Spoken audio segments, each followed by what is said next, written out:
What's going on, everyone? Welcome to another Bros Talking Soccer podcast. Today is Saturday, June 23rd. We are recapping the wild Day 10 action from the World Cup. My name is Dave Knittel. I'm here with my two brothers, Christian and Matt, and we are joined by our friend JS from Football in the City. JS, how you doing today, man? Amazing, to be honest. That German goal going in, they were kind of pretty much my pick for the tournament, so I was kind of hanging on by a thread there. I kind of had a feeling, it had a feel of one of those games where it was almost like destiny. I kind of felt Germany were going to get the last minute winner and did, but yeah, what a game that was. What a game indeed. And we'll get to all the other games as well. Real quick, we will plug JS's Twitter account. You should definitely go follow him on Twitter. I think it's Ball in the City. Is that what it is? Yeah, at Ball in the City. Yeah. Yep. So we'll link to that in the video description. Twitter only allows you 13 characters, and Football in the City didn't fit in. Got it. So Matt? What is that? Got it. Matt, how are you doing today? Doing great, Dave. It's so strange. It seems like every last game right before we podcast, there's something extremely eventful happening. So it's always putting me in a good mood. I love it. Christian, how are you doing? It's also partially the alcohol that puts him in a good mood, I have a feeling. No alcohol for me today after last night. I have had plenty of alcohol today, so I'm going to be lively on this one. All right. Sounds like to be honest, I've also had a few German beers. I always do it when Germany play. It's an excuse, but actually I'm just, helping out with international relations between countries. So exactly. I'm doing my bit. It's very selfless of you. So I'm doing well, pumped about it. So let's get to the action. Obviously, the big talking point is Germany, Sweden, but let's go through the matches in order today if you guys are okay with that. I feel like we should, or do you guys just want to go out of order and just talk about that game? Go in order. Yeah, let's go for the Germany one whilst it's fresh because I agree. It was so incredible. All right, so we'll go out of order here. So for those who don't know, Germany versus Sweden just finished up last match of the day. It finished 2-1 to Germany. JS, just general thoughts on the match. It was explosions of joy, the whole thing. It was drama, it was tension, it was Germany could have gone out of the World Cup. It was perfect. It was everything you want in football. World Cup football, there's nothing like it, is there? I think tactically, love didn't actually seem to change much from the last game. I was talking about Kimmich. He did actually do quite well and restrict him more to the right side this time. But I don't know. I mean, it's one of those games you can kind of go in depth into the tactics, but it was more about the emotion and the explosion at the end when that goal went in. Oh my God, couldn't believe it. Yeah. So, absolutely. Everyone else, what do you all think? I thought that was Christian, game of the tournament so far. Yeah, Christian, your thoughts? Now, once he's done talking, I'll give my thoughts. Sorry, Christian. I thought it was a really, really entertaining game. I was a little bit surprised with the way that Germany lined up the start. I think Löw got that way off. I don't understand why he came out with the players that he did. I don't know why Rudy was in to start. It makes zero sense to me. I don't even know if he should be on the squad. I really was a little confused. I was texting people. Ooh. I don't understand why Sané was there. There was a lot wrong with. I understand why Sané wasn't there. Yeah, like why he's not part of the team to begin with. But there were a lot of mistakes. I think Özil has to be in there. He's very, very creative. Yeah, he never came on today, but he is the one who plays that final ball for them, and he's played. I think I saw 26 or 28 consecutive starts for Germany in competitive matches, and this was the first time he hasn't been there in a really long time. Yeah. So it was a little weird not having him there. I think Muller is kind of lost with Germany now. He seems like he doesn't know where to be or what his position is or how to play with the players around him. And I think it's because a lot of the German players aren't really all on Bayern anymore. It seemed to be that way for a long time, and it's like they don't have that connection. Werner, I thought he played really well on the left wing, but when he started up front, I wasn't sold on him as the striker. he wasn't really holding up the play the way that Gomez just gave them that other option, which was really, really nice. And out wide, he was taking people on. He was winning fouls.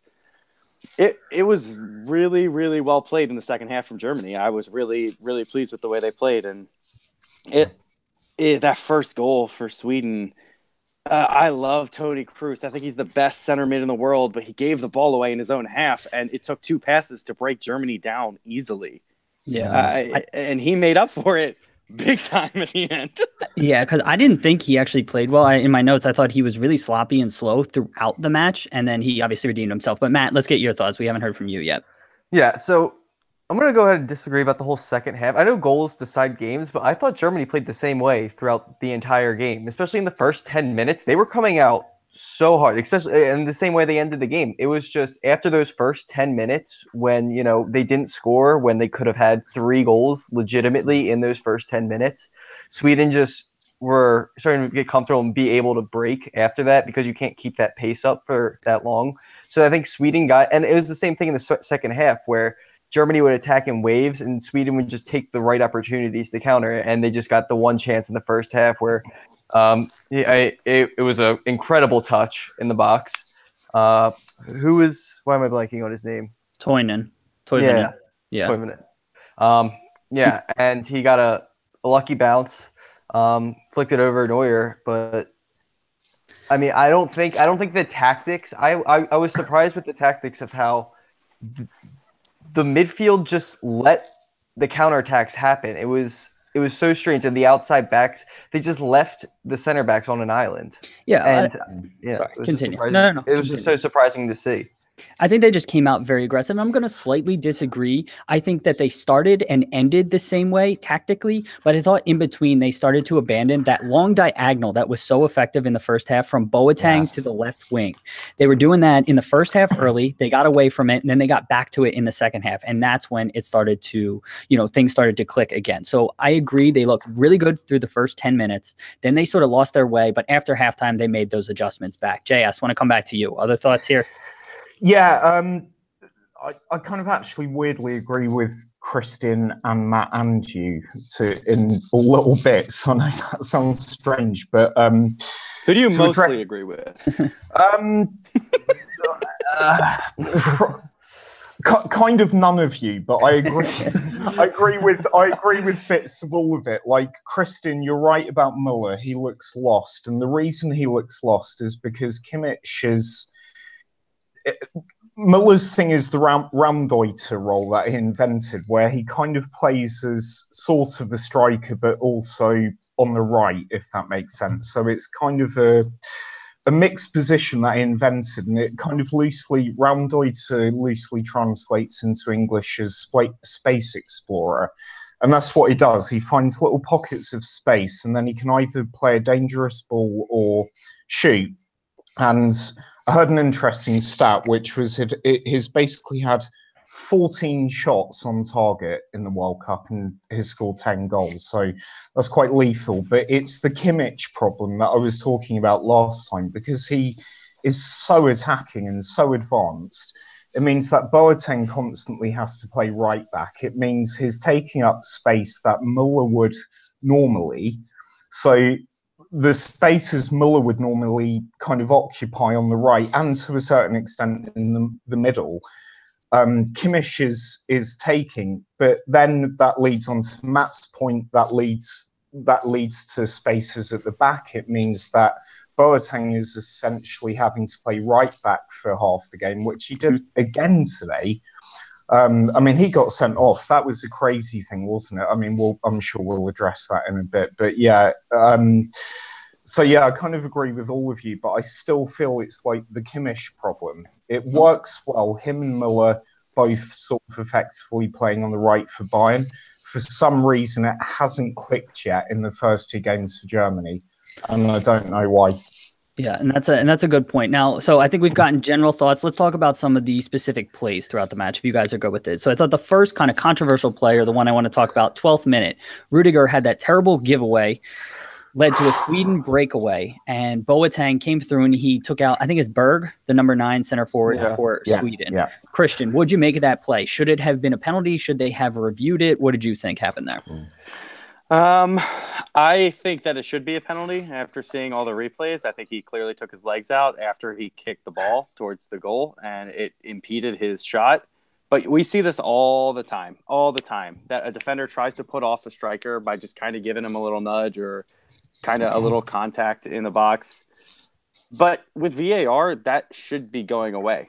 They're reviewing that to make sure that those fouls aren't happening. And I know it happens all the time and it's part of the game, but that's the dark arts of defending that we kind of don't really want in the game anymore. Matt, what about you? For me, it's a penalty. Yeah, I mean, I agree. It's somewhat part of the game of how a defender tries to put off, somebody shooting the ball, but it's a foul. It's not like a slight nudge. Like yesterday, the slight pull on name. I would call that more of the dark arts, like a tiny touch to put someone off. Whereas this it seemed like a legitimate foul. Yeah, just a straight up foul. JS, what'd you make of the play? Actually, again, and I kind of said about this last time, but I'm kind of from that old school of English defending. I think that would have been really soft, to be honest. It was. It's one of those. It's 50-50. If you all think about it, if that was in the middle of the park, just in general play, sometimes it's given, sometimes it isn't. I kind of feel like, yes, possibly he could have got the shot away, but I think it was soft. I think it would have been soft if it was given. I'm okay with the decision. All right. Yeah, maybe the only person in the world, but I think it would have been a little I'm bit. sure a lot of Germans agree with you. Yeah, and hey, that's why we love having you on. Actually, Roy Keane did as well on ITV. He was that's who I want agreeing with me too, right? Unsurprisingly, he was like all of the others on the panel, like all the other three said, yeah, it's definitely a penalty. Roy Keane was like, no, it would have been soft. I was like, I actually kind of agreed with the way him, that he used to tackle kind of makes sense. Yeah. So then for me, I think it was a penalty as well. And if it's a penalty, I don't think it would have been a red card because of the new rules on, the triple punishment can't happen. So it was a denial of an obvious goal scoring opportunity, but he was making a play on the ball. At least I thought he was. So it would have been a penalty, yellow card. And he ultimately ended up picking 2 yellows anyways. But so for me, it was. Does anyone think the way that the Swedish manager reacts is hilarious every single time when he's like unhappy with the call? Because I feel like the way he gets up and he yells, it's always like identical. It's the exact same thing every time. He's like, "Oi, hi, hi!" Like it's just so funny every time. Everyone in the bar was laughing hysterically about it today. Matt, he seems to charge too. Like it was like a full out sprint while yelling. Like that was his way of expressing his dissent to the ref. He always is in a seated position when these things happen, and he charges up. So that's why you're coming to Bros Talking Soccer for this hard-hitting analysis. 32nd minute, that's where the Sweden goal comes from. Christian already touched on it earlier. Terrible giveaway from Cruz in the middle of the park. It just looked so careless. I mean, he just played it right into a Swedish guy. I don't know why he's trying to split those 2 guys right there. Easy pass to either Boateng or out wide is what he should have done. Sweden breaks, plays it out to Victor Clausen, who crosses it in. Toivonen takes a great touch off his chest, gets a fortunate deflection off of Rudiger over Neuer. So I just wanted to recap that real quick. I don't know if anyone has any points on that or you want me to keep going. Is there anything really to add or no? Okay. So then halftime comes. Gomez comes on for Draxler. And I said this yesterday. I said it on the podcast last week. If a team's sitting back, you want Gomez in there because if you're going to be crossing the ball in, he's just going to occupy center backs and create space. And so lo and behold, he comes in. Werner does a fantastic job of driving to the end line on the left wing, hitting in a low cross. Gomez takes out the center back, and Royce is making a good secondary run. Matt, what'd you make of the goal? Yeah. Well, the first thing I want to point out is they kept saying Gomez created the goal for his touch was the one that put Royce in, but I think regardless if he touched it or not, Royce was right behind him to finish it. That was just my first thought about it. But Werner, when he moved out to the left wing, I was surprised that they didn't take Werner off because I've never seen him play, that left wing position, but he did extremely well. I was expecting, them to bring on Brandt or somebody earlier to replace him, maybe an Ozil swing. Swing. Who? Why am I blanking? Who is playing center attacking for them? Mid. What? Who? Who is playing for Germany? Draxler. Draxler was. Draxler came on. Yeah, Draxler came on for Gomez. Oh yeah. Okay. Yeah. Wait, then who is the left wing? Why am I blanking? Left wing was Werner. Well, Werner went. Werner, No, yeah. first half. I mean, first half. you literally just said it. It was Muller and Royce that were left and right. Royce. That's why I'm blanking. Okay. Yeah. Sorry. I just completely got all my Germans confused right there. Yeah. So Werner going down the wing, I thought he was the only one on Germany that played a solid cross. For some reason, I want to talk about this. Like, I don't know if it's tactically, like purposely, the way they're crossing. They are shooting the ball. I've never seen like a team hit a cross this hard, and it's just collectively like the entire team just ripping the ball across the box, and it seems like people can't react. Can I just go ahead, JS? I have something to say on that too, but go ahead. Kimmich's deliveries were actually excellent today, as were most of Muller's as well. Muller maybe mishit a couple, but actually his balls into the box. You're right, they hit them so hard, but Muller put in maybe 3-4 very dangerous crosses. Kimmich, either switching the ball to the other flank or, crossing them in, was so dangerous with his crossing today. It was excellent, actually, today, I think.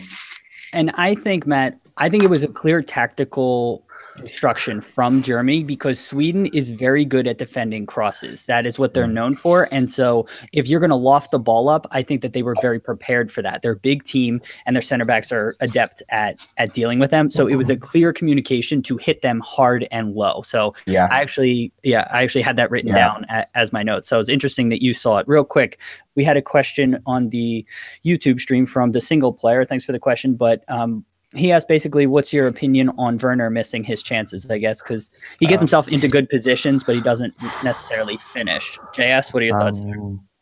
I mean, he's a fairly lethal striker for Leipzig. I don't know. I don't know. I mean, he should have probably had a couple of goals today. I mean, yeah. Just pressure, you think, of the situation? Does he need a lot of chances to convert? I think so. I mean, I said before this World Cup, I think Germany will go quite deep, but because they're in a transition phase at the moment, so I think they'll win the World Cup again in 4 years. I genuinely believe that. But yeah, Werner, excellent player. Matt touched on it, and just so I'm very brief on this, he also occupies a sort of Raumdeuter role again. He can play on the left or on the right or through the middle. That also slightly affects how Muller is kind of effective within the team. But I don't know. I don't have an answer for that. All right. I mean, he's a wonderful young striker. Yeah, maybe it's nerves. I don't know. Christian, I think. Or Matt, sorry, go ahead. Yeah, sorry. I just want to say, I think it's a little harsh to always like judge off goals because I think he did have he had a solid game, but he should have scored a couple times. I think he had a fantastic game, to be honest. I think he was better than solid. Yeah. But Christian, sorry, we haven't gotten your thoughts in a little bit. What do you make of Werner? I think Werner isn't really set up for the international game the way that like people are picturing. The way that Leipzig play are on a counterattack, and that's where he's lethal because of his pace and because of his counterattacking ability. And Germany don't play that style. They keep the ball, and he's more suited to play on the wing for Germany than he is to play up front. Yeah.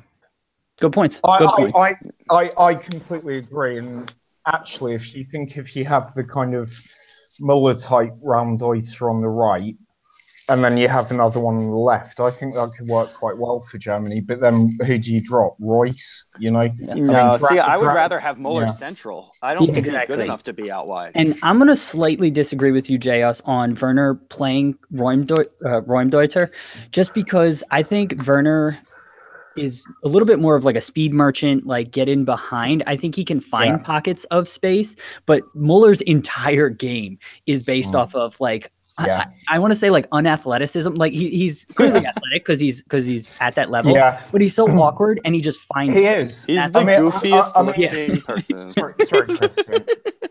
What were you going to say, Chris? I was just going to say he is the goofiest guy I think I've ever seen in the entire sport.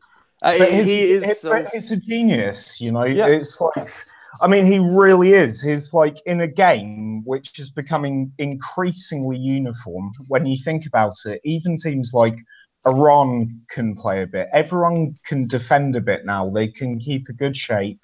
So it's tough. Almost any international game is quite tough, especially when you're at the World Cup. So you've got that, and then you've got Müller, who is, I mean, what is he good at, really? You look at his game. Is he the best striker in the world? No. Is he the best right winger in the world? Is he the best crosser of the ball? You know, what does he do? That's great. Yet somehow he is a single player that is greater than the sum of his parts. He somehow does things, you know, and you can't pinpoint a single bit of his game that is better than anyone else's in world football. He's the attacking version of James Milner. That's what he is. but somehow his better than that is original. I mean, he invented his position, you know. He's probably the best in the game, one of the best in history at finding space. And then after that, there's not a lot else. Yet he, in my opinion, he's a great of the game somehow. Yep. Somehow, you know, and even I haven't figured him out, and I'm his biggest cheerleader for being a genuine great in history of the game. You know, I genuinely believe Müller is genuinely. Yep, I know. We've seen that on your Twitter, and I'm sure people will have responses to that. But I just want to get through the last couple talking points on this game. 81st minute, Boateng picks up that second yellow card on just an absolutely needless foul. The guy's going nowhere. There's no reason for him to come in like that. I think it's frustration, and it's not unprofessional, but it's just someone who's so experienced making such a terrible error, and it should have cost Germany, but the other players sort of stepped up. 87th minute, Brandt comes on, and then in the 92nd minute, he hits Julian Brandt came on for Hector. What are you shaking? Sorry, you just like skipped ahead. I thought we were all going to talk about things. Well, we're going a little long here, but so do you want to give comment on Boateng? I did want to just mention one thing. Okay. The way I think that it was a yellow and it was a stupid foul. There's no reason to commit that foul. He was going nowhere, and there's no reason to slide in there. But I didn't like the way the referee handled the situation. He waited way too long to issue another yellow. I actually liked way too long. That's funny because I liked him taking his time, making sure he didn't make a rash decision. He talked with his other officials, and then he made the decision. Like, I was fine with that. So I find it interesting that you didn't like it, Matt. And like that way, like the German players aren't swarming him. Like, you know, usually when it's like high emotion and the play is just bang, bang, you give somebody a red card, you'll see 7 players surrounding the ref, pushing people. And it's just like, Boateng didn't even seem to complain at all. He knew. Yeah, I think because he let the situation die down to where it's not emotion, it's not a bang, bang play, and it kind of got everything under control. Bang, bang. That's the technical term. Bang, bang. I mean, it was a yellow card, clearly. I mean, he deserved to be sent off. I actually agree with Christian, though. I think that was a little bit weird, the way he did that. I've never seen that before. I kind of have a sneaking suspicion VAR might have had a word in his ear, which would have been absolutely wrong. But I've got a sneaking suspicion, because if it was from the linesman, as some people are suggesting, that would have been far more instantaneous. He would have been straight in the headset. That's a booking, send him off. I think that came from VAR. They can't review yellow cards. Okay. I think that one's a little bit dodgy, but he should have been sent off for the foul, if that makes sense. But we saw that they gave yellow cards for reviewing earlier in the tournament too. No, but they were reviewing to see if it was a red card, and they ultimately decided it was a yellow. Yeah, I don't agree though, but you shouldn't give. Yeah, we did, but like, it can happen. Okay, all right. I've already said my thoughts. I'm with Matt here. I think that he just, I think he was just collecting his thoughts because he didn't want to issue something quickly. Brandt came on. Let's talk quickly. I just want to mention Julian Brandt came on for Hector, and they basically went to a 1 in the back situation, which was just so ballsy. Brandt hit the post in the 92nd minute again. He had a similar situation against Mexico and hit the post. And then obviously we've stalled long enough. 95th minute, who was it? Werner, who earned the kick out wide. I can't remember who earned the foul. It was Werner, yeah. It was Werner. Okay, so they have a free kick, about 15 yards from the end line, right outside of the 18. And Tony Cruz and Royce, I think, worked the play. So, JS, you wanna recap your emotions as you were watching that, or just recap the play, or everything? Can you just reenact what you were doing? I went a little bit crazy. I'm not going to lie. If you read my tweet, it just says Cruz and then kind of wow, what a game, football, something along those lines. I mean, do you know what? I barely even remember the goal. I was just like, it was incredible. It was incredible, wasn't it? That's what football's all about. It was beautiful. I kind of feel like Germany did deserve it just about on balance. Sweden defended heroically for most of the game. They kept it really tight.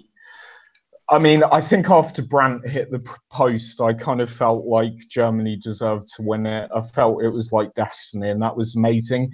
And I'm going to go one further. I think that's going to spark them into life, and I think they're going to go on and win the World Cup now. All right, you heard it here first. Yeah. Matt, what was your take on the play? When I was screaming at Royce, I was like, what the hell are you guys doing? You haven't done this the entire game. And because if he touches it, they're doing the pass, the wall can come and close out. And I was like, this shot, this is going to get blocked. Hit the ball in the center of the box. I was losing my mind. I'm just at Royce. I'm like, what are we doing? Good thing I wasn't, consulted on this matter because it worked perfectly. It was like the Ronaldinho free kick at Barcelona. It was like watching that. That's exactly what I thought when you said that. Yeah. Exactly that one. No. Ronaldinho against England, Brazil in 2002.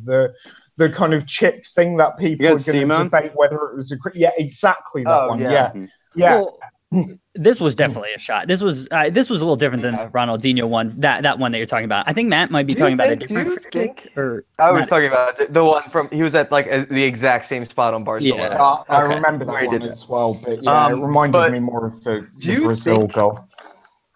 Okay, so I get it's a shot, but do you think there's supposed to be a deflection there, or do you think he was just going for top corner? I think he was going for it. It was genius.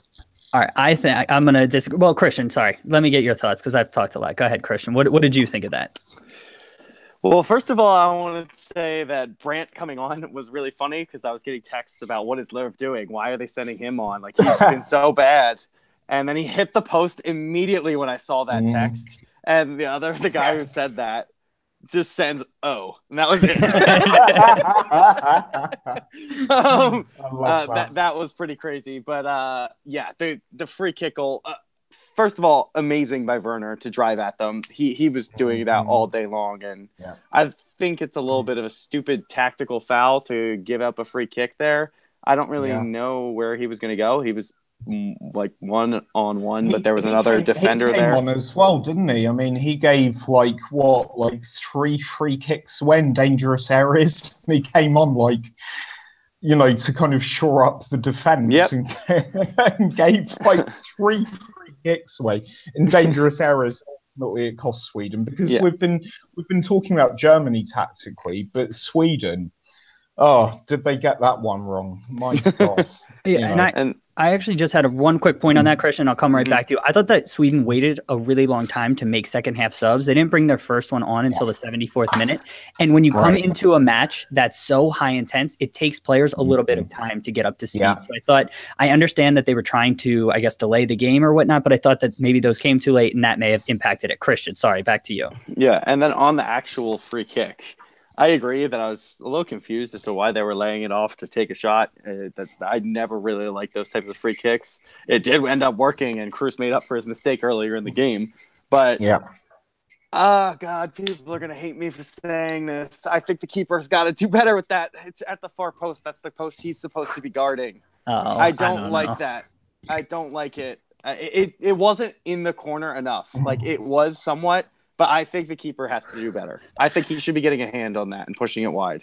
Okay. Wow. That's Yeah. that's a little bit much for me, but I love it. This is It's why an we love interesting having everybody take. on. Yeah. It's an interesting take. It's a for fantastic sure. shot. You can't take that away from him. But I still think from All that right. angle in that position, you got to do better. All right. So to answer Matt's question on whether it was a cross or shot, I mean, I think it was one of those where it's get this on net and our attackers are coming across the face of goal. So I think he's trying to put it on net with the idea that if it gets a deflection, it's going to go in, but he is still somewhat shooting that ball. Yeah. Yeah. So anything else? I know we've talked about essentially hit it to the back post and see what happens. Yeah. Make sure it's on frame now. Yeah, it makes sense. Yep. Okay. I think So shooting, like, yes. I do. I think it was a shot. I think he meant it.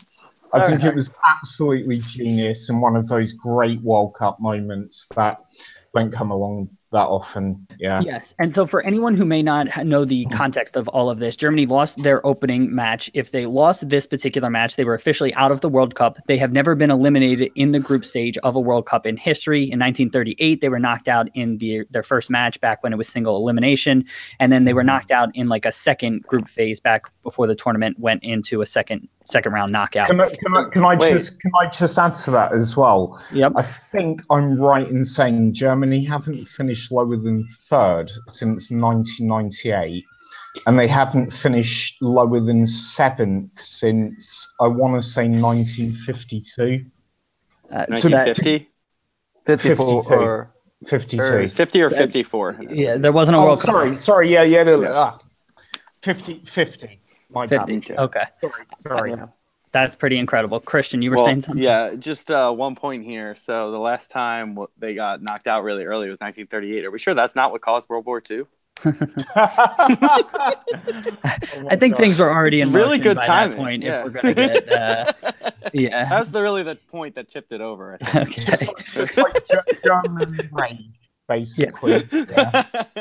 Yes. Oh my god. But so just to give people a little bit of context, they've never been knocked out in the group stage. If they had lost this, they would have been knocked out. If they drew this match, it was still 1-1.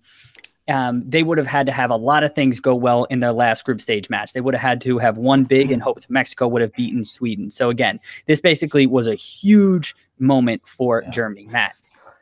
So technically Mexico's not safe now, right? Correct.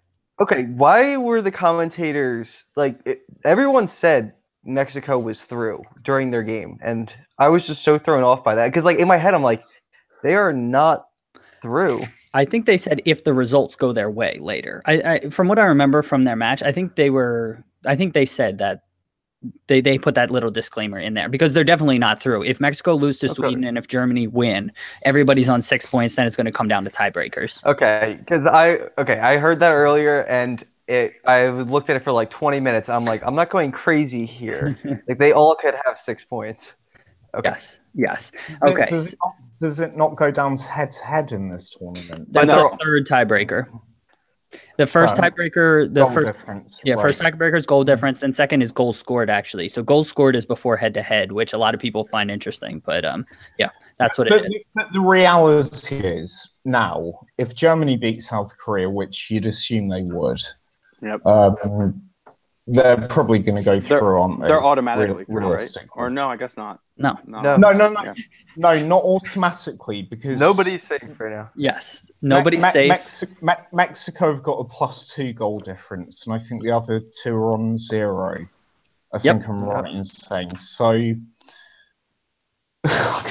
So one goal victory. So one goal victories all around is chaos because then everybody's tied on goal difference, and then it's goals scored, and then it's head to head, and everybody's beating everybody. So it's going to get wacky. So what do you know what happens in that scenario? I genuinely don't. So I know the first three we've already gone through, and so little selfless plug on my Soccer Tavern YouTube channel. We did a video on the World Cup, and in the video description of that, we linked to the FIFA rules and that list on the tiebreaker. So in this video description and podcast, we'll link to that so you guys can go all look at the different permutations of all of that. But I know we've talked about this game, and rightfully so, for like 45 minutes or 30 minutes. Really? I got to get a timer. Wow. I don't know. I have no idea. I have no concept of time, but this is well worth the time. But last quick thoughts. Anything else? Are you the only one that hasn't been drinking as well? No, I haven't. I don't think Matt's pretty hungover, so yeah. Matt might still be drunk from last night. Okay. Yeah. I think that still counts, to be honest. Yes. All right, JS. Anything else from this game before we recap the other two games from today? Yeah, Germany are going to win the World Cup. All right. That's Are you it. sure? You haven't said that. Oh, only one tiny thing. Kimmich, Müller, Werner, they're kind of sort of taking up Müller's space. Müller is genuinely, I think, a genius, and I think Werner needs to learn how to play off Müller and let Müller get back to what he's good at. Ditto Kimmich. Give Müller his space to explore. He'll get you goals. He will get you opportunities. So, Christian, final thoughts from this match? Isn't Muller's whole game finding space? So, shouldn't it not matter? Yeah, but if other people are taking up,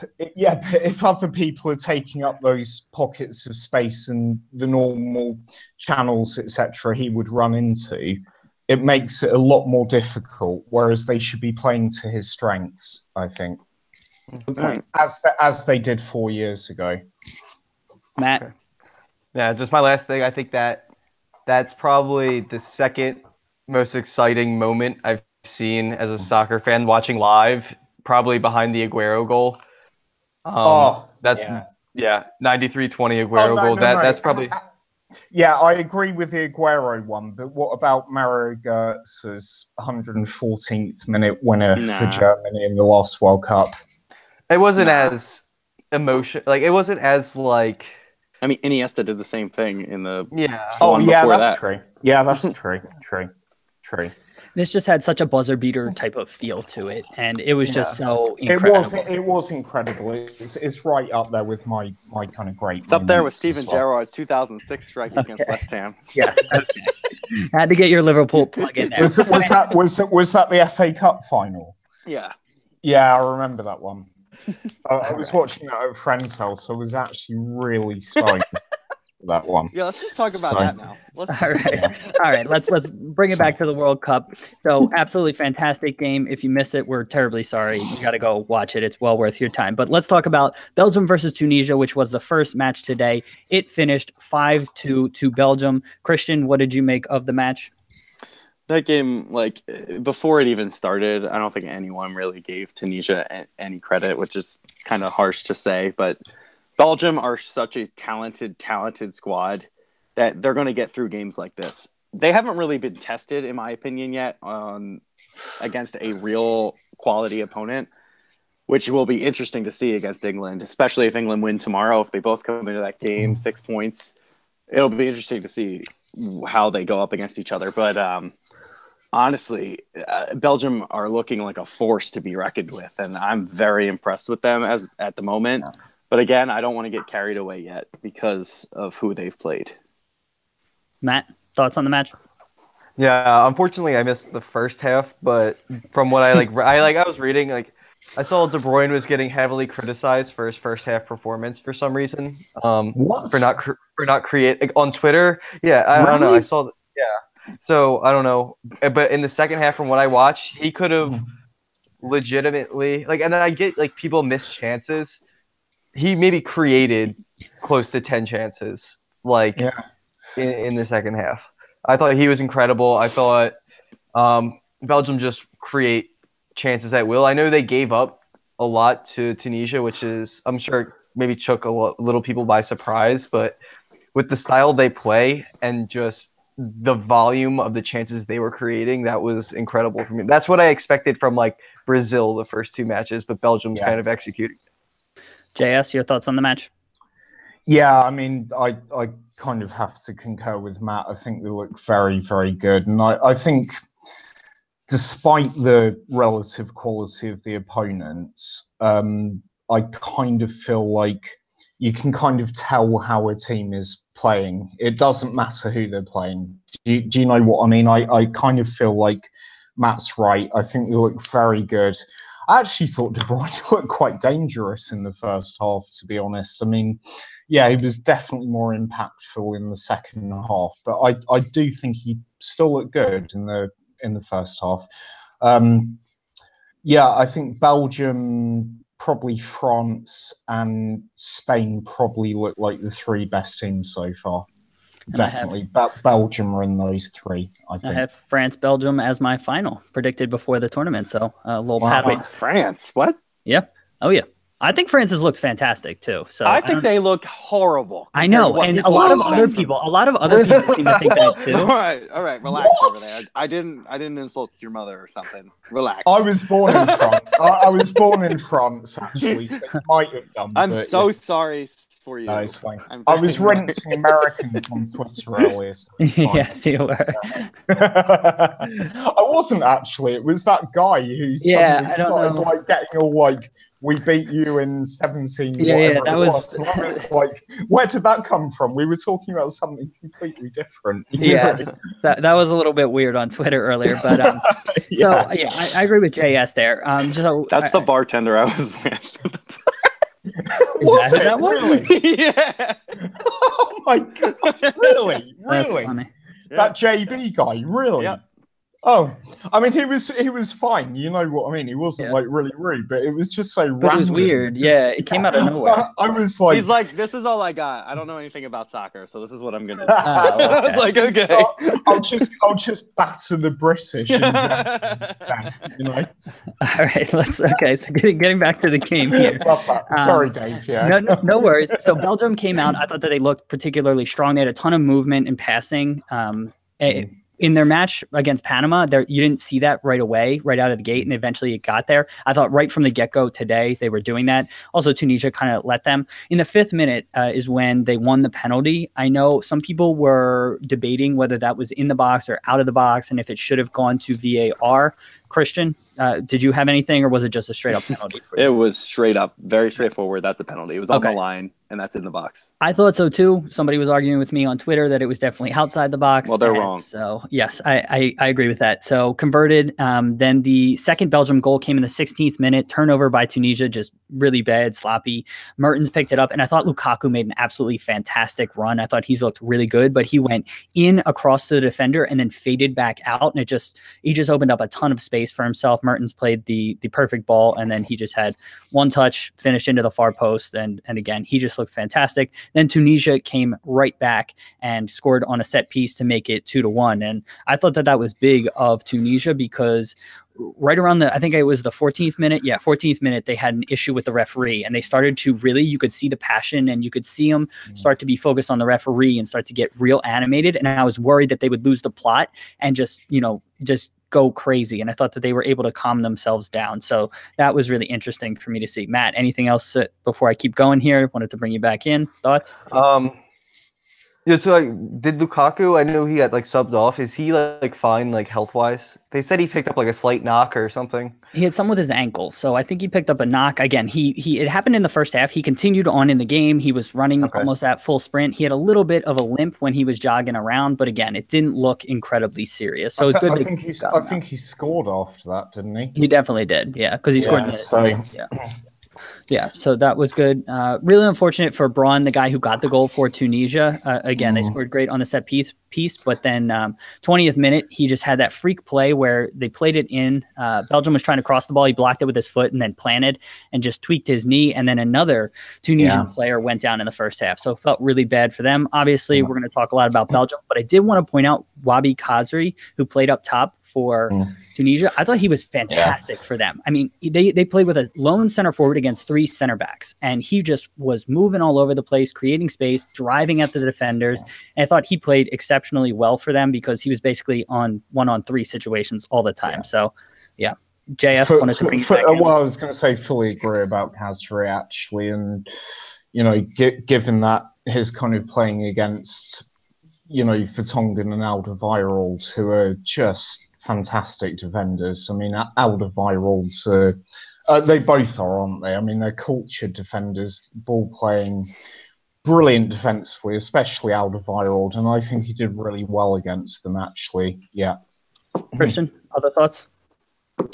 Yeah, the only thing that I'm going to say, and it's going to sound crazy after that result, is I'm very concerned for Belgium defensively still.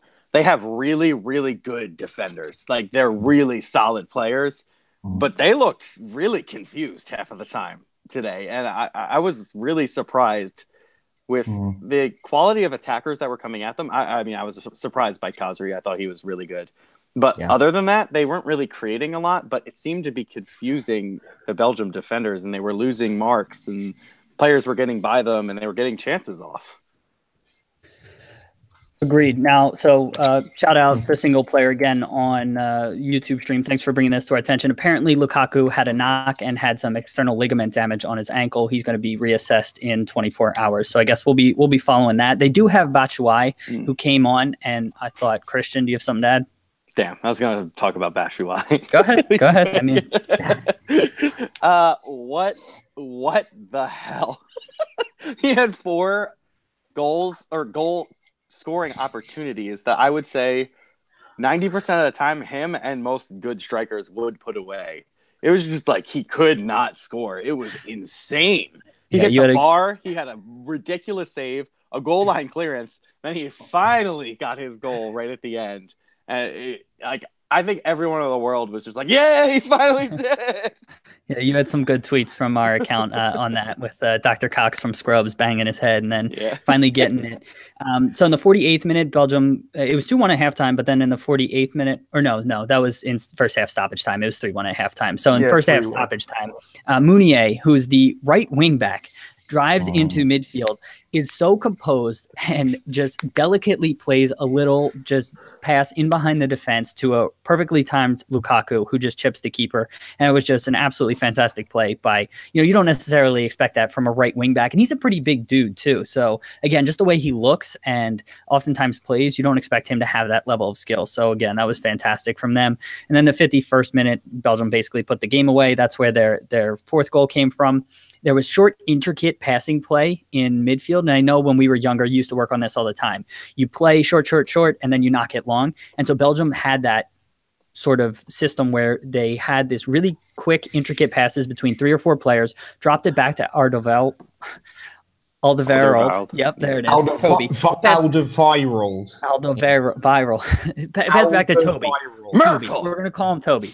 Toby's fine. I mean, that's what we call him. I'm a Spurs fan. So there you go. So pass back. Toby hit such a perfect flat ball into Hazard, who took it down perfectly first. I would just say it sounds weird hearing an opposition fan saying Toby. So I think you should call him Alderweireld, to be honest. It sounds weird, It's like me calling Salah Mo. It's not I would be okay with that. You guys are wrong. Okay. But that was just an absolutely superb pass from him, and Hazard did great to just compose play. And he got 2 goals today. He looked pretty good throughout. Matt, anything else you wanted to add on this particular match? No, I think you guys touched on everything. JS? I think Mounier was fantastic today, actually. He touched on that. Hazard looked very sharp, very good. I mean, Courtois said the other day he had never seen Hazard looking so sharp. I think that's probably about right. I think they look fantastic. I really do think Belgium actually look fantastic. Somehow Martinez, despite all of his critics about his selection, about leaving Nainggolan out of the squad and all the rest of it, I think he's got it right, I mean, Dembele, for example, perhaps for Witsel would add a little bit more defensive depth, and that would kind of mitigate what Christian was saying about how they seem to be getting in behind them in a relatively not high-quality Tunisian attack were getting there. Dembele would shield, I think, a lot more of that than Witsel. But having said that, on the break, in an attacking sense, they look wonderful. And like I said at the beginning, them, Spain and France, I think, look like the teams that have clicked. They've clicked and look like the best 3 teams so far. I'd agree with that. And so just to put a bow on it, so Batshuayi got a goal, make it 5-1 late in the match, and then Khazri got, I think, a well-deserved goal at the end of the match. It was meaningless, but it ended 5-2. And so, props to him. I'm really sorry to interrupt. I'm really sorry. I know you want to move it on, but can I just say one last thing about Batshuayi as well? People kind of were hammering him when he missed the chances, but what we're all forgetting, I think, is that he'd only just come on. Often it takes strikers 10, 20 minutes to get into a game, and they do take shots, they do miss chances early on. I think because we're kind of tuned into that thing of that's where the game is, he needs to come on and finish them immediately. Doesn't always happen for strikers, not straight away, and he didn't actually have that long to make an instant impact. He created chances, he got into great positions, and then, he got his reward. I think he played well. I'd agree with that, Christian. Yeah, I just wanted to throw out that De Bruyne, I saw that he was getting a lot of criticism on Twitter and social media everywhere kind of in the first half for his performance. And I heard the commentators, even in America, were kind of criticizing him for coming so deep and getting the ball. But that's kind of what his position was. Like, exactly. I don't understand why they were criticizing him so heavily. Yeah, I agree fully. And that's what good players do. They realise if they're not getting, for example, if they can't influence the game there, to go to my club, Christian Eriksen does it all the time for Tottenham. If we're not getting a hold of it in the midfield and he's not getting the ball a lot in advanced areas, he will drop deep so they can get a bit more control in the midfield and control the game further. And I think De Bruyne, in that aspect, even in the first half, did it brilliantly. That's a clever player, in-game management, to take responsibility, to drop deeper, to get a bit more control of the ball. He did it. I genuinely don't understand the criticism. I also think it's just tactically what Belgium is set up to do. I don't even necessarily know if it's him making that decision. I just think that's his position in this Belgian team. But let's keep this thing rolling here and talk about the last match of the day: Korea versus Mexico. South Korea versus Mexico finished 2-1 to Mexico. I got on a U.S. kind of soccer shirt in defiance of that. But match finished 2-1 to Mexico. Matt, what'd you make of the match? Yeah, I thought Mexico looked much better against Germany. And I know it was a harder opponent and they got the result. And, you'll look at that and be like, oh, obviously they played better. But it seemed as though, they didn't necessarily deserve to win this game against Korea. I thought they created a decent amount of opportunities, but Korea was also creating, or South Korea was creating so many opportunities that they just couldn't take a handle of. And it was so strange to see how they're attacking players. Sorry. Cats? What is that? Yeah, they're cats over there. Yeah. A cat in the wall? Yeah. But cat in the wall, eh? Okay. Now you're talking my language. But I thought it was so strange just how Mexico's defenders kept getting praised, but there was so much space for Korea to take chances. They were just taking kind of poor touches or missing the opportunities. Christian, thoughts on the match?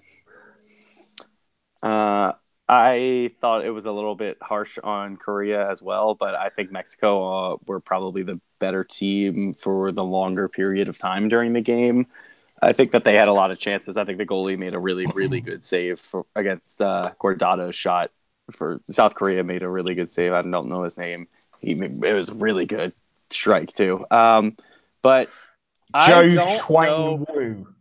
Okay, thank you. Joe already forget it. I'm not sure the pronunciation is spot on. Joe Schwang-Woo, I think. Okay. Well, he did great. Keeper. I'm very, very proud of him. Okay. So I think that the chance that Mexico gave to Korea where they backpassed it, I still don't know why he didn't shoot the ball. I just utterly... What? So the play recap for people so they know what the heck you're talking about. It was Rafa Marquez. Rafa Marquez passed the ball back. It looked like towards Ochoa in goal. and just completely underhit it. And a South Korea player just ran across, got the ball. Then kind of, I don't know if it was stuck between his feet or if he just was waiting to do something. It didn't even look like it was stuck between his feet. What I think he tried to do, Son was coming in, and a lot of the South Korean players are deferential to Heung-min Son, who's the Tottenham player, and who's their best player. And I think he was trying to backheel it to him. That's what I think happened. Yeah, but why? Like, you had that blatant opportunity. He shouldn't have. Yes, I agree. And but I think if that's they what take happened. that chance and then they get that late chance as well, it's 2-2, and it's a completely different result. Now that group is blown wide open, even more than it already is. Yeah. JS, I know you didn't watch a ton of this. Do you want me to give my thoughts, or do you want to chime in with thoughts first?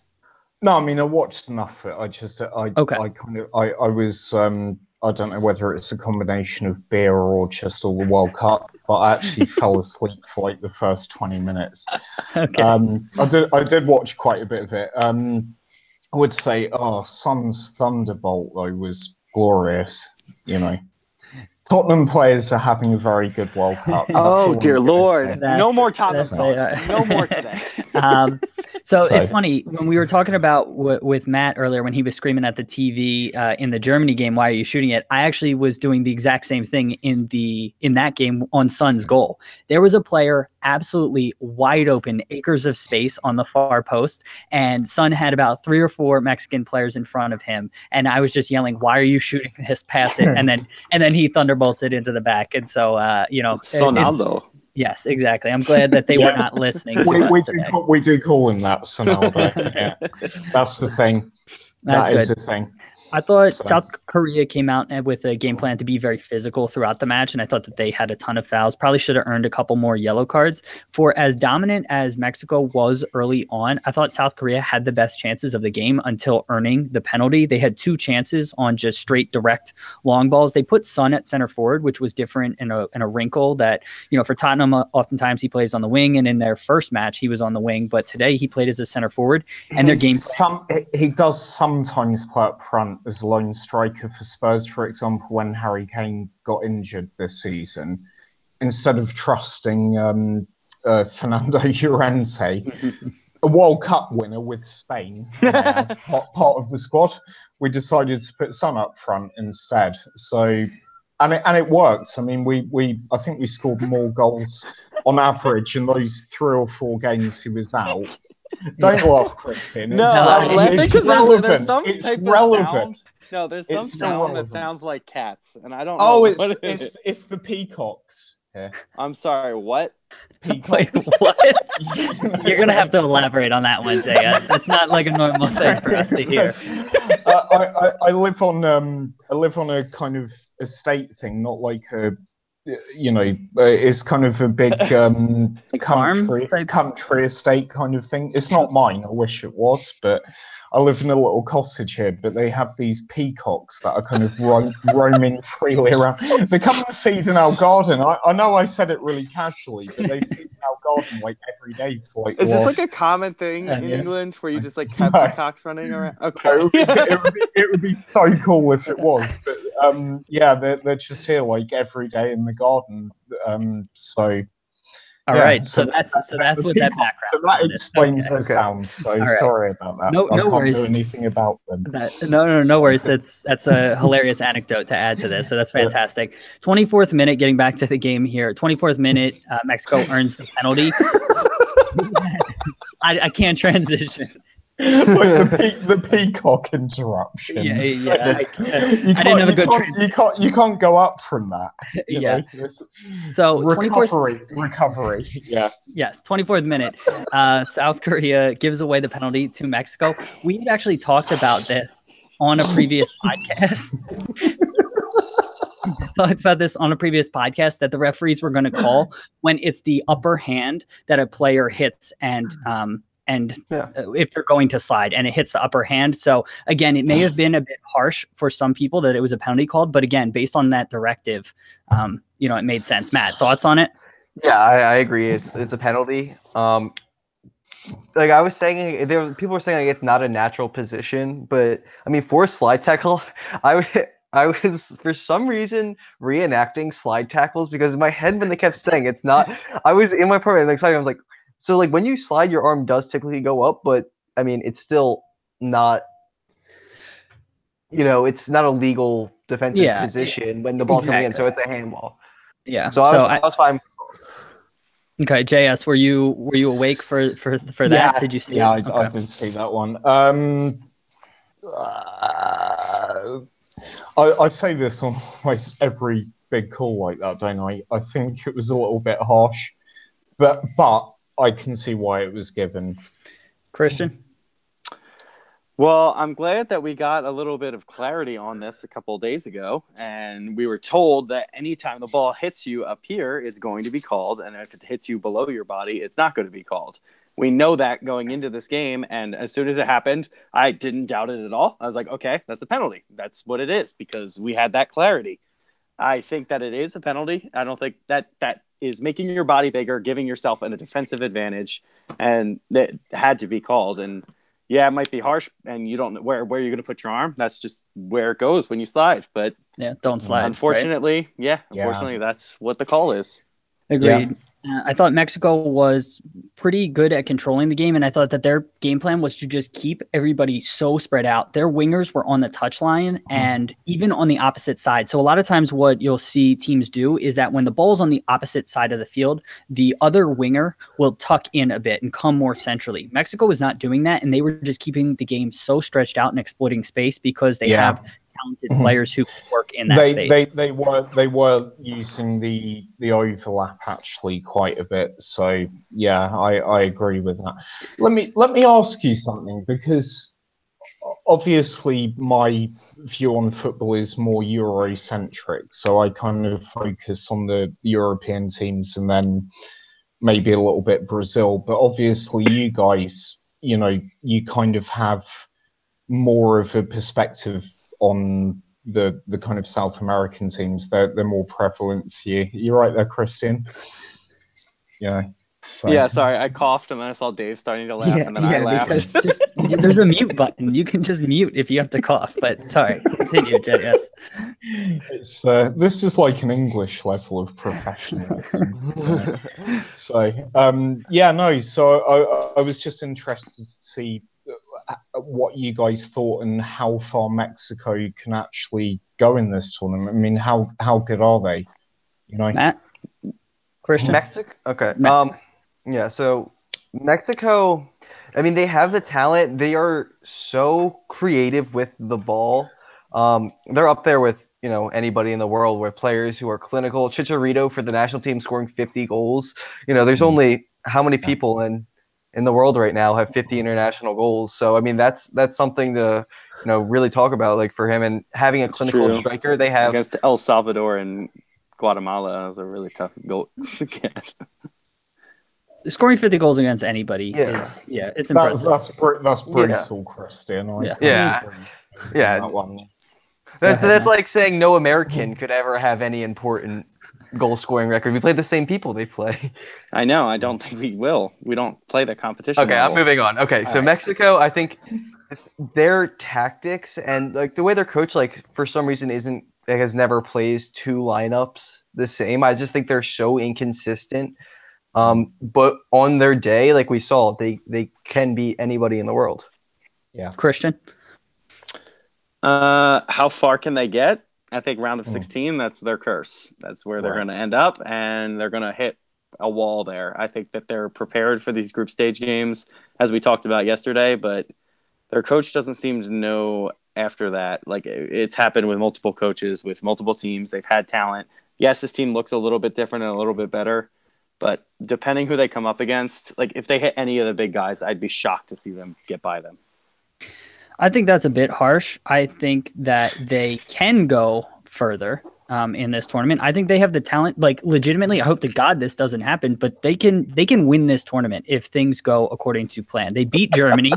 They have the talent. I've said this for a while, that they have the talent, and they just haven't had they haven't had that certain like know-how to get through and grind through gritty, tough games. And so they kind of had that with. But they did against Germany. Well, yeah, didn't that's. they? Yep. I mean, that was, perfectly. Yeah. exactly. And that's what I was going to bring up. And I don't know if it's more their players. I think this is their first roster with the majority of players playing in Europe professionally and getting that mixture of their talent that they clearly have in Mexico mixed with that European sort of grinded out sort of style. And so, I mean, they could do that. I hope to God they lose in the round of 16 because I'm an American fan and I don't want them to win a World Cup and they can hold that over us, but they have the talent to go as far as, as anyone in this tournament. Getting back to this particular match, in the second half, it looked like South Korea just didn't have an additional plan. Their plan was to just knock it long and chase after it, and there was no other plan. And so, as the game wore on and Mexico got their counter in the 66th minute, I thought there was a foul in this play. So I want to get your guys' thoughts, but Korea had the ball on the right wing as they were moving forward. The guy had that play where, you have it on your outside foot. A guy comes in behind you and sort of tries to poke it away. And very clearly, I thought Herrera knocked the South Korean defender's legs first. And then Mexico got the ball, went the other way. Lozano did fantastic to drive away from the South Korean defenders and then draw in the defenders and just lay it in perfectly to Chicharito, who ended up finishing it. Matt, what was your take on this particular goal? I forgot you were talking about the goal. I thought you were talking about something in the box. But yeah, that foul that eventually led to the Mexico goal, I think that was a clear foul for me. I think he swiped his legs. I don't know, because like you can't go to VAR because it's not like the ref missed it, right? Correct. So it's just, I think it's in the just case a referee of error. Goal, you can't you? But he didn't miss it, right? Like there wasn't something. This is where I am getting a confused outlook on VAR, because technically that is a result that led to a goal, so that can be reviewed. Yeah, exactly. I think it can. Yeah. Okay. Yeah, and so I think maybe we need more clarity obvious here. Referee error that led to a goal. Like that's to me what it looks like.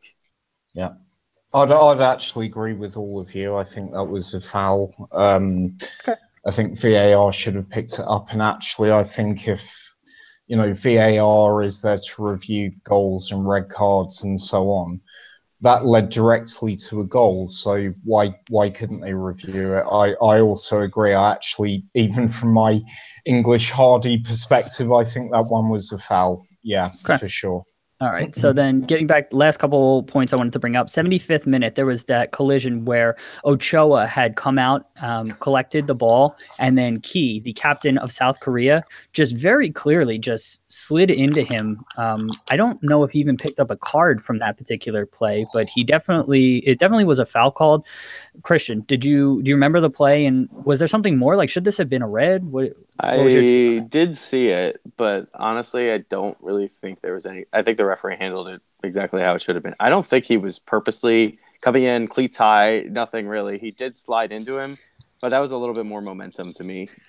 I thought Ki was pretty physical and kind of leaving a leg into tackles throughout the game. Ki from Sunderland? Yeah, not Sunderland, Swansea, but was he on Sunderland? Swansea. He's on Swansea. Matt, okay. Did you have thoughts on this play? Yeah. So watching it live, I was like, okay, I think that's a red card. It seemed like he came in extremely late at first, and like it was so obvious Ochoa was getting there. So, and then when I saw it in slow-mo, he was looking at the ball, and it was a little bit closer than I thought. Ochoa kind of came out a little bit slow.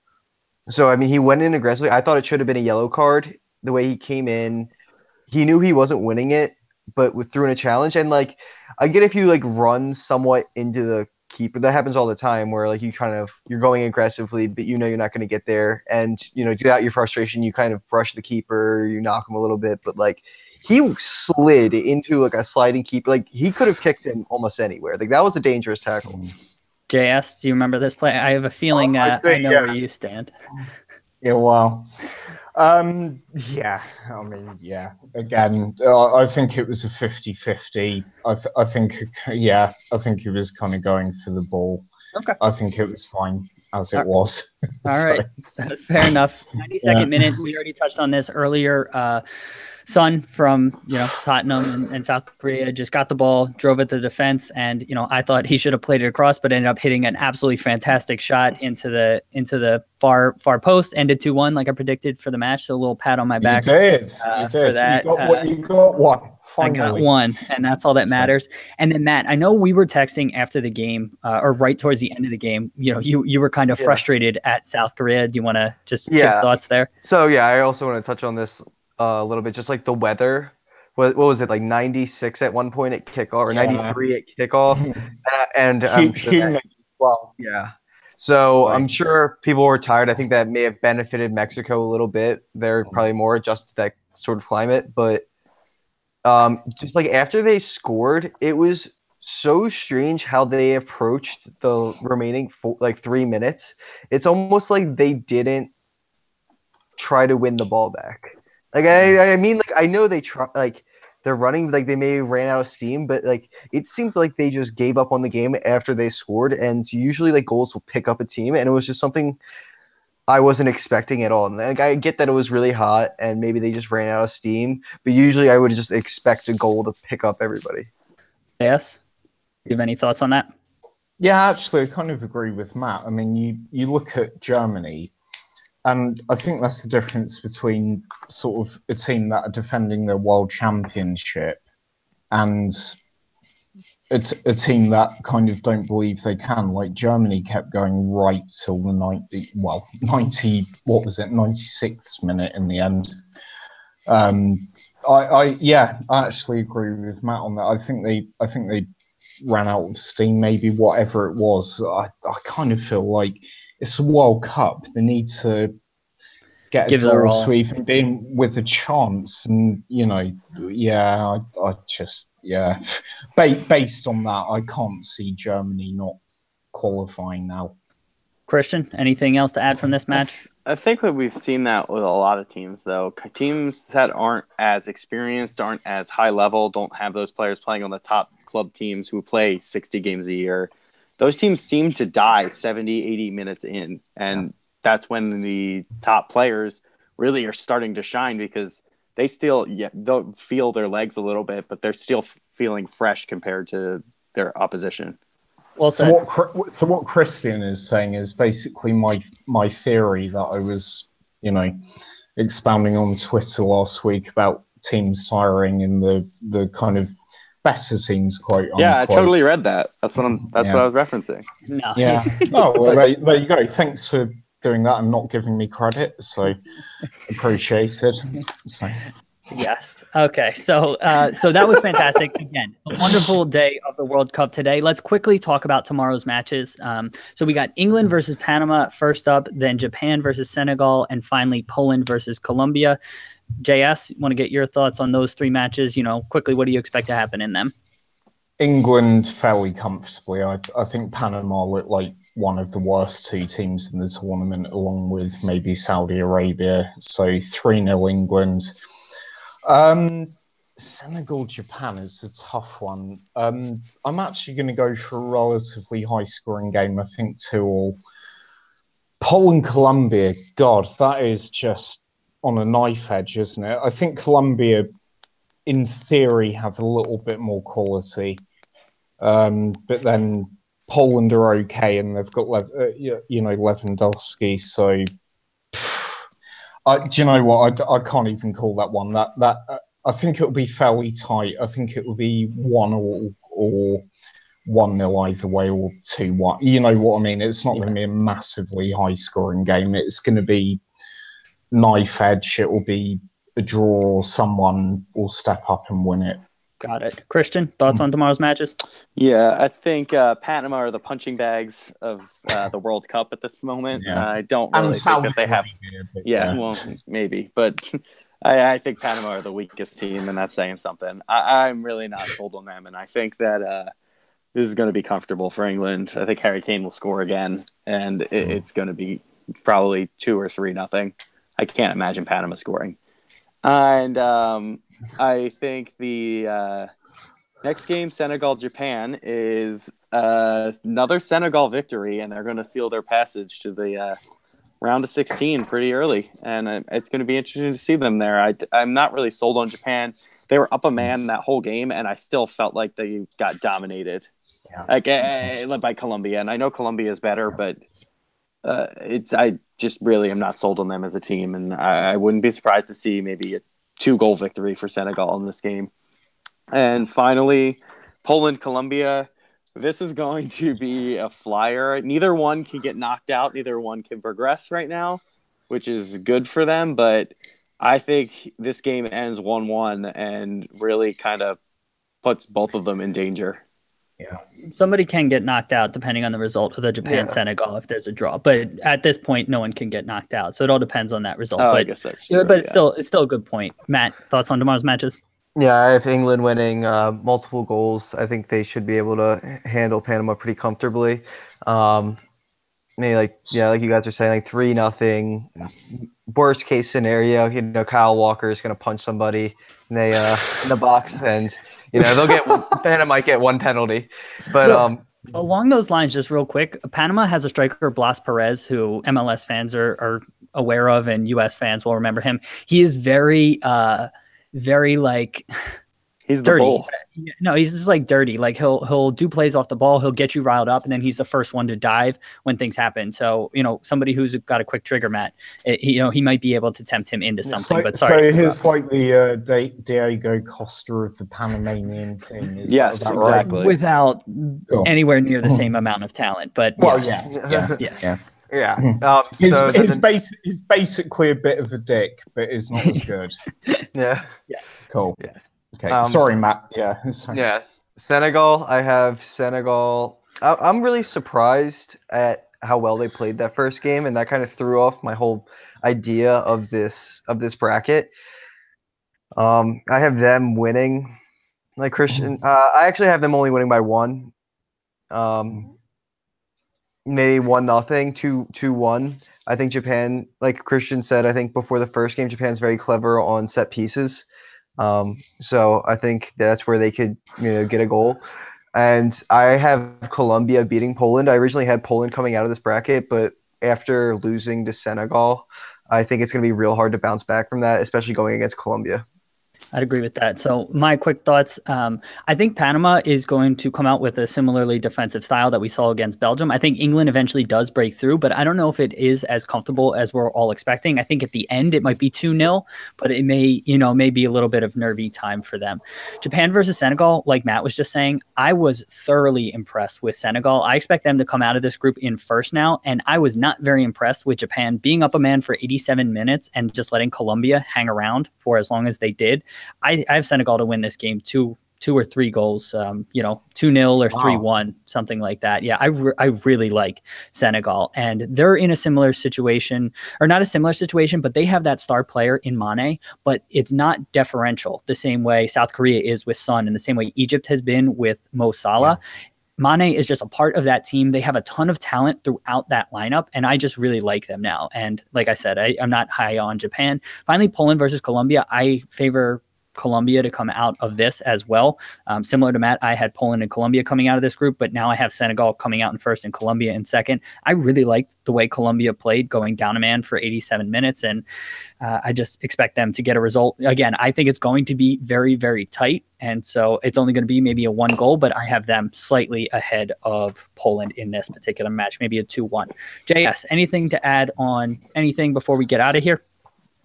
Let's just go now. Most of the teams, well, quite a lot of the teams have played the second round matches. Where are you going with the World Cup now? Christian? I'm just interested. I want to know who we have winning. He's going to win. Yeah, he's going to win. Yeah. I think Spain win. Matt? I'm sticking with Brazil. I'm going to stick with my pre-match of France-Belgium final and Belgium pulling it out. I'm just going to go bold on it. So yeah, I'm just going to stick with that. JS, who do you have? I'm going to go Germany. Are you sure? Yeah, I'm sure. I think tonight was the spark they needed. But what I love about this World Cup is that it's so open, and Oh my God. I mean, you even said, like, I was thinking about this earlier. You mentioned Mexico even could win it.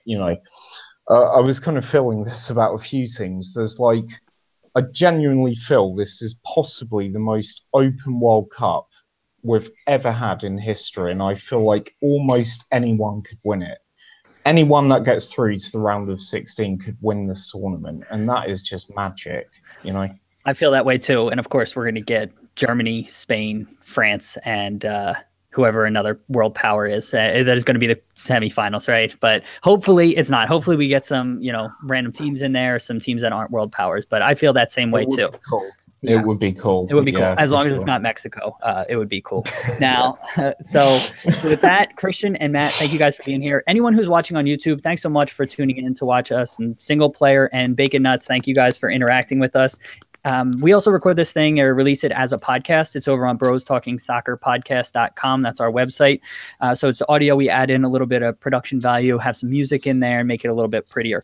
If you are listening to the podcast, thank you so much for listening. But we also record live on YouTube about 15 minutes or so after the last match ends every day of the World Cup. So go interact with us on there. We would absolutely love it. We also have been live tweeting all of the matches at our Twitter at BT Soccer Pod. So come interact with us. We've been giving predictions before there and just, tweeting throughout the match. So we would love to interact with you as you're watching the games. Contact bros.talking.soccer@gmail.com. And again, already mentioned the website. JS, thank you so much for being here. We'll have to get you back on again soon. Real pleasure, honestly. Yeah, a fantastic show today. Yes, agreed. So it's always fun when you're here. Christian, thank you for being here. Thank you, Dave. This was the longest thing I've ever done in my life. Thank you. Thank you, Matt. Thanks for being here. Hey, thanks, Dave.